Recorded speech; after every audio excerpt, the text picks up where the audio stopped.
할렐루야. 여러분 잘 지내셨죠?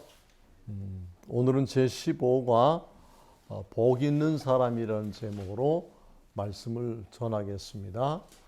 우리 마태복음 5장 1절부터 12절 다 같이 읽겠습니다. 시작.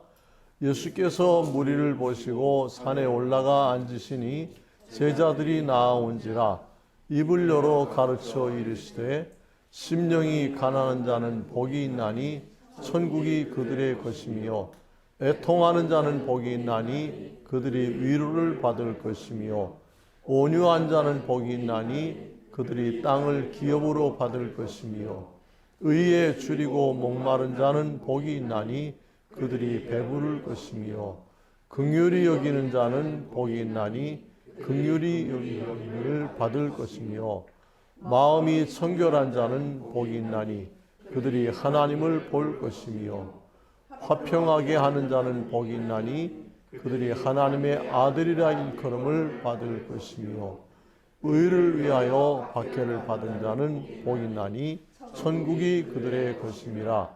나로 말미암아 너희를 욕하고 박해하고 거짓으로 너희를 거슬러 모든 악한 말을 할 때에는 너희에게 복이 있나니 기뻐하고 즐거워하라. 하늘에서 너희의 상이 큼이라. 너희 전에 있던 선지자들도 이같이 박해하였느니라. 아멘. 시작하는 말 제가 읽어드리겠습니다.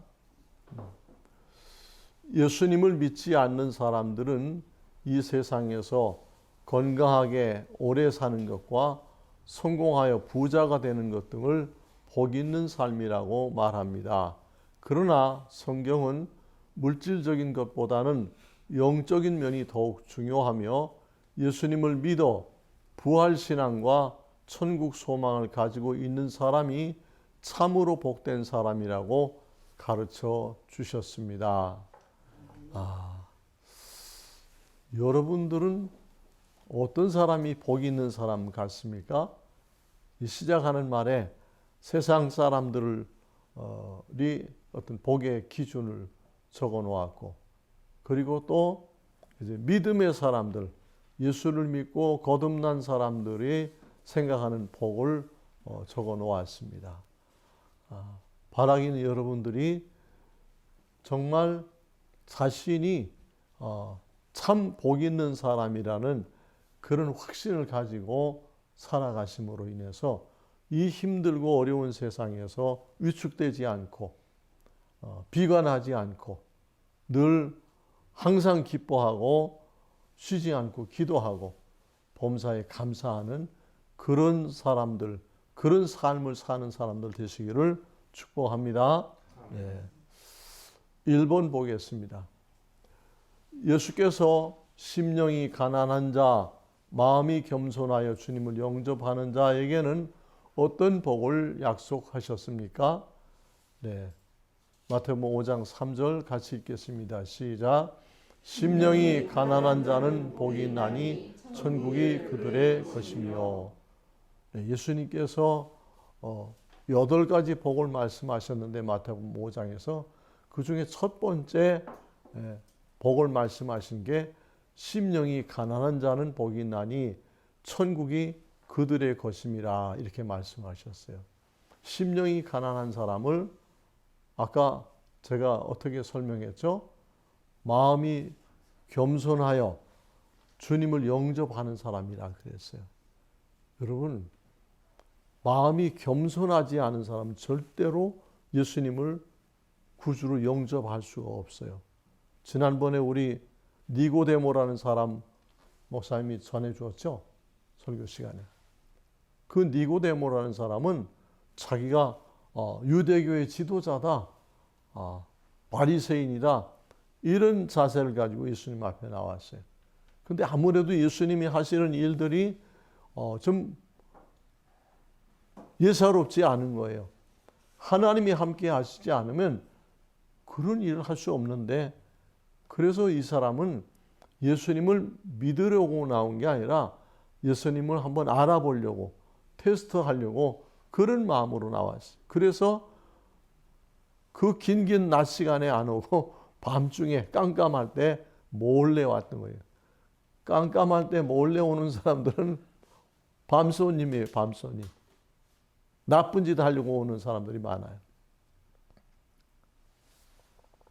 근데 그 사람은 너무 오만해서 자기가 예수님보다 못지 않다, 아니면 예수님보다 우월하다, 나는 바리새인으로서 내가 지도자의 반열에 있는 사람이다, 이런 것을 자랑하는 사람들이 있어요. 우리 주변에도 사람들 보면 어떻습니까? 아주 그냥 남들 앞에서 잘난 척하고 자기가 사람들한테 뭐 이렇게 군림하려고 그러고 뭐 이런 사람들이 많아요. 그런 사람들은 아무도 안 좋아해요. 정말 잘난 척하는 사람 주변 사람들이 다 싫어합니다. 자기가 실력이 있고 또 뭐 지체가 높고 돈이 많더라도 겸손하게 자기를 낮추고, 그래서 빌립보서 성경에 보니까 남을 나보다 낮게 여기라. 다른 사람을 나보다 낮게 여기려면 어떻게 해야 되겠어요? 객관적으로 제3자가 볼 때 나보다 저 사람이 좀 낫지 않다, 부족하다, 이런 평가를 받을 만해도 우리 그리스도인들은, 하나님의 자녀들은 어떻게 해야 되냐면 그 사람에게서 나보다 나은 점을 찾는 거예요. 나보다 나은 점을 찾아서 그것을 가지고 나보다 나은 사람을 얘기하는 거예요. 제가 그 성지순례 갔다가 스위스에 들려서 잠깐 이제 우리 처영님하고 가까운 분 집에 좀 묵어 왔는데, 거기 갔더니 이제 한국 사람이 자기 숙모 잘 아는 사람들이 왔다 그러니까 손님이 왔어요. 근데 우리가 이제 가든에서 이제 저녁 식사를 하고 차를 마시고 있는데 그 스위스 여성이 올라오는데, 와, 금발머리 이렇게 날리면서 그냥 성큼성큼 걸어오는데 완전 서양 영화에 나오는 주인공 여배우예요. 얼마나 미인인지 몰라. 키도 크고 잘생기고. 근데 그 사람 와서 이제 인사를 하고 그랬더니 반갑다고 얘기하는데 이제 뭐 못 알아들으니까 통역을 해주죠. 옆에서 그 금자씨라고 우리 처형 언니뻘 되는 분이. 그래서 얘기를 하는데 그분이 한참 앉아 있더니 우리 부부를 유심히 관찰을 해요. 관찰하더니 나는 속으로 너무너무 이런 미인하고 같이 앉아서 차를 마시니까 참 너무 좋았어요. 근데 한참 보더니 당신들 부부는 참 이가 깨끗하다 그래요. 그래서 그게 무슨 소린가 그랬더니 그 말에 이어서 하는 얘기가, 나는 담배를 피워서 이가 누렇게 됐는데 담배를 안 피느냐고. 그래서 우리가 담배 안 핀다 그러니까 그래서 이가 이렇게 깨끗한 건. 그러니까 그 스위스 여성이 한참을 살펴봤는데 나나 내 아내나 아무것도 칭찬할 게 없는 거예요. 뭐 코도 납작하고 얼굴도 납작하고 누리끼리하고 키도 조그맣고, 그 여자분은 나보다 키가 훨씬 컸어요. 그러니까 그래도 이게 손님인데 처음 만났는데 칭찬을 해주고 싶은데 칭찬권을 찾은 거예요. 얼마 동안 찾다가 이가 깨끗하다, 자기는 담배를 피워서 이가 누래져 니코틴이 끼어서. 그래서 내가 이 스위스 사람들은, 스위스는 빨간 천에다가 하얀 십자가를 그린 게 국기잖아요. 스위스에서 종교개혁이 일어나고 스위스 사람들은 거의 다 기독교인들이에요. 근데 제가 스위스에 가서 아주 큰 교훈을 얻어온 것이 그거예요. 누구든지 뭔가는 나보다 나은 점이 있다. 그걸 찾아라.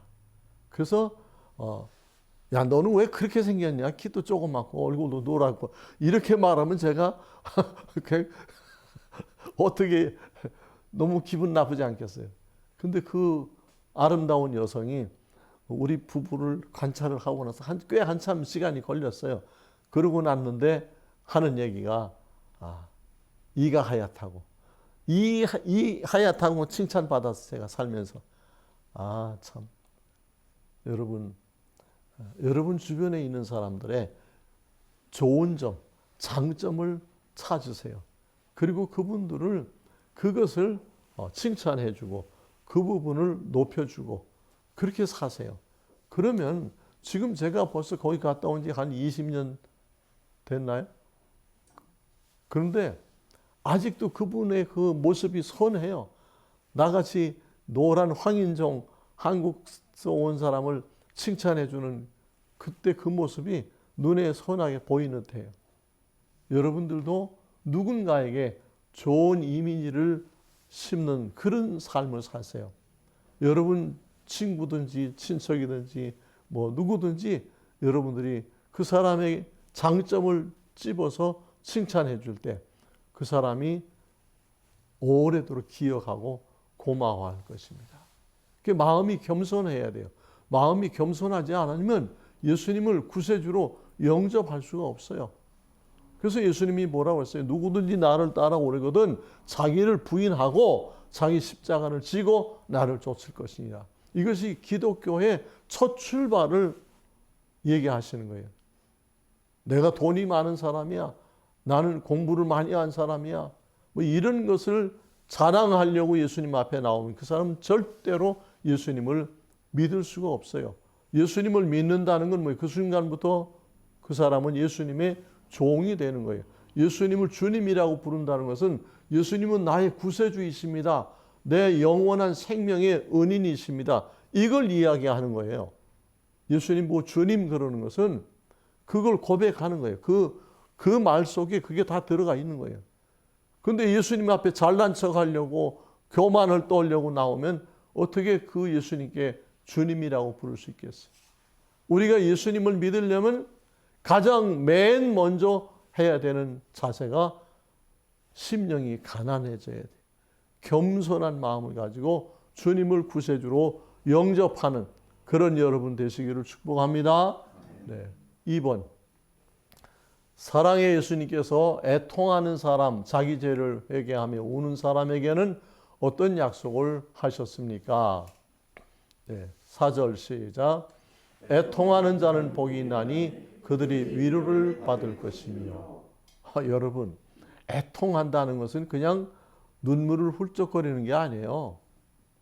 정말 통곡을 하면서 막 가슴이 찢어질 듯 아프고 괴로워서 큰 소리로 우는 것을 애통하는 것이라고 그래요.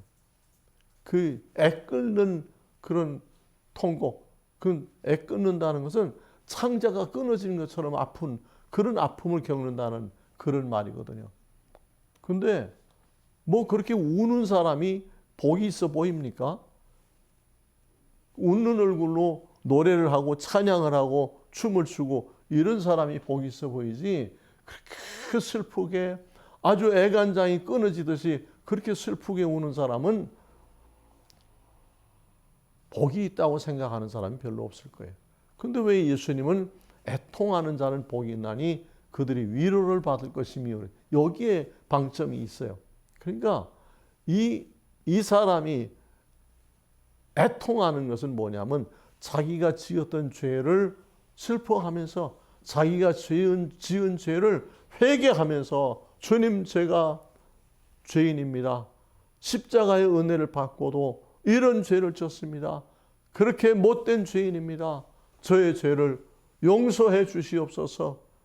이렇게 하나님 예수님 앞에 정말 애통하는 그런 기도를 드릴 때 예수님께서 사랑하는 아무개야, 내가 너를 사랑한다. 내가 이미 너의 모든 죄를 십자가 위에서 다 대속했다. 그러니 이제 더 슬퍼하지 마라. 내가 너를 위로하고 내가 너와 함께 하리라. 아멘. 그것이 애통하는 자는 복이 있나니 그들이 위로를 받을 것임이라는 말. 근데 죄를 지으면서도 뻔뻔한 사람들이 있어요. 양심이 화인 맞은 사람들이. 교회를 다니면서도 말로는 예수님을 믿는다고 하면서도 나쁜 짓을 하고 거짓말을 하고 죄를 짓는 사람들. 그 사람들은 아주 정말 악질적인 나쁜 사람들이에요. 진실로 예수님을 믿으면 더 이상 죄를 지을 수가 없는 거예요. 죄를 짓다가도 돌아서야 되죠. 그리고 회개를 해야죠. 그래야 고침받을 수 있고, 그런 사람이라야 천국 소망이 있는 사람인 거예요. 죄를 그저 물 마시듯이 마시고, 그렇게 그냥 허구한 날 죄를 짓고 남을 그냥 험담하고 거짓말하고 못된 행동을 하고 그러면서도 가책을 못 받는 사람, 그 사람은 양심이 마비됐다는 거예요. 그래서 양심이 화인 맞았다. 불인두로 지지 않으면 그 피부가 감각이 없어지는 거예요. 여러분, 날마다 예수님 앞에서 내 죄를 찾아서 애통하고 회개하는 기도를 하시기를 바랍니다. 네. 3번. 이기적인 죄인들이 여호와 하나님을 만나볼 수 있기 위해서는 어떤 사람이 되어야 합니까? 네, 8절 시작. 마음이 청결한 자는 복이 있나니 그들이 하나님을 볼 것이며. 아멘. 그래요. 사람이요, 이렇게 이기적인 생각을 가지면 마음에 온갖 잡된 생각들이 나와요. 그래서 그냥 욕심이 다 눈을 가리는 거예요. 이 안경알이 지저분해지면 사물이 똑바로 안 보이잖아요. 그런 것과 똑같아요. 내가 사물을 잘 보기 위해서 안경을 돈 주고 해서 끼웠는데 안경알을 깨끗이 관리 안 하면 그 안경을 통해서 안 좋은 것들이, 지저분한 것들이 보이는 거예요. 우리 마음이 이기적인 마음일 때, 욕심스러운 마음을 가지고 있을 때는 하나님이 보이질 않아요. 하나님의 말씀이 보이질 않아요. 계속해서 더 큰 것, 더 많은 것, 더 좋은 것을 찾아서 헤매는 거예요. 이런 사람들은 하나님을 볼 수가 없어요. 그래서 깨끗하게 청소한 유리창처럼 투명하게 모든 것이 명료하게 보일 때 우리는 선명하게 사물을 볼 수 있어요. 그래서 우리 마음이 청결해져야 돼요. 우리 마음의 창이 깨끗해져야, 그래야 하나님이 거기 투영이 되는 거예요. 마음이 이기적인 욕심으로 가득 차 있는 사람들은 결단코 하나님을 만나기는커녕 하나님 볼 수도 없어요. 왜? 하나님보다 자꾸 내가 욕심하고 내가 추구하는 것들이, 그런 것이 보이니까 그래요. 여러분, 이 세상에 주 예수보다도 귀한 것은 없네. 그런 고백을 날마다 하세요. 이 말은 뭐예요? 내 아내보다, 내 가족보다 주 예수가 더 귀하다고 고백하는 거예요. 여러분의 삶 가운데 예수님보다 더 귀한 것이 무엇이든지 그것이 있으면 여러분들은 결코 예수님의 제자가 될 수 없어요. 예수님과 함께 천국에 들어갈 수가 없어요. 모든 걸 다 예수님 발 아래 내려놔야 됩니다. 예수님 제일주의, 오직 예수님만 높이고 예수님만 사랑할 때 여러분들에게 천국 소망이 주어진다는 사실 믿으시기 바랍니다. 4번. 하나님께 불순종한 죄인이 회개하고 돌아오도록 화평의 복음을 전하는 사람들에게 어떤 특별한 약속의 말씀을 하셨습니까? 네, 9절 말씀 시작. 화평하게 하는 자는 복이 있나니 그들이 하나님의 아들이라 일컬음을 받을 것이요. 아멘. 여러분, 어떤 사람은요, 사람들 사이를 이간질하고 이 트러블 메이커가 있어요. 그 사람이 입을 벌리고 말하면 그냥 가까운 사람들도 싸움이 나고 막 사이가 멀어지고 그래요. 근데 어떤 사람은, 정말 그리스도 안에서 거듭난 사람은 서로 오해하고 싸우고 다투는 사람들도 다 가서 화해를 시키고 아주 좋은 관계로 이렇게 인도해주는 그런 사람이 있어요. 근데 사람과 관계는 이럴 수도 있고 저럴 수도 있어요. 근데 하나님과 불화한 사람, 하나님을 등지고 떠난 사람, 이런 사람들은 영원한 소망이 끊어지는 거잖아요. 이것처럼 불행한 일이 없어요. 그래서 여기 9절 말씀이 화평하게 하는 자는 복이 있나니 하는 이 말은 뭐냐면 하나님을 등지고 하나님의 말씀에 불순종하고 이기적인 삶, 욕심스러운 삶, 세상 죄악된 삶을 살고 있는 사람들을 찾아가서 그들이 하나님과 화해할 수 있도록, 하나님과 화평할 수 있도록 예수 그리스도의 복음을 증언하는 사람, 그 사람을 화평하게 하는 사람이라고 했어요. 그래서 화평하게 하는 자는 복이 있나니 그들이 하나님의 아들이라 일컬음을 받을 것이요. 여러분 우리가 천국에 정말 그냥 관광만 가도 엄청날 것 같아요. 천국의 관광은 허용이 안 되겠지만 천국의 그 황금 보석으로 지은 그 나라의 그 거룩한 성에 우리가 가서 구경만 해도 거기 취업만 해서 일할 수 있더라도 얼마나 대단해요. 우리나라의 최고 기업에 출근하는 사람들은 아주 프라이드가 높아요. 나는 이런 회사에 다니고 있습니다. 자랑을 해요. 그런데 화평하게 하는 자들은 어떤 복이 있다고 그랬어요? 그들이 하나님의 아들이라, 하나님의 자녀라 일컬음을 받을 것이며, 내가 구원받아서 하나님의 자녀가 된 것을, 그 기쁨을 내 친구에게, 내 가족에게, 내가 아는 사람들에게 가서 전하는 거예요. 여보게, 내가 예수님을 믿고 하나님의 아들이 됐어. 나는 이제 이 세상을 다 살고 나면 천국에 가서 영생 복락을 누리게 될 거야. 나와 함께 예수님을 믿고 천국에 가서 우리 영원토록 우정을 쌓으면서 살았으면 좋겠다. 다른 사람에게 천국 복음을 전하는 사람, 이보다 더 가치 있는 일이 없기 때문에 지금까지는 심령이 가난한 자는 천국이 저희 것이며 애통하는 자는 복이 있나니 예수님에게 위로를 받을 것이며 그랬는데, 이 화평케 하는 자에게는 무슨 약속을 하셨어요? 하나님의 자녀가 될 것이라.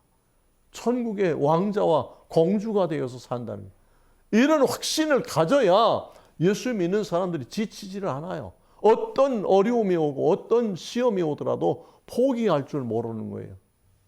여러분, 그런 믿음 가지려면 전도하기를 힘쓰시기 바랍니다. 네. 다음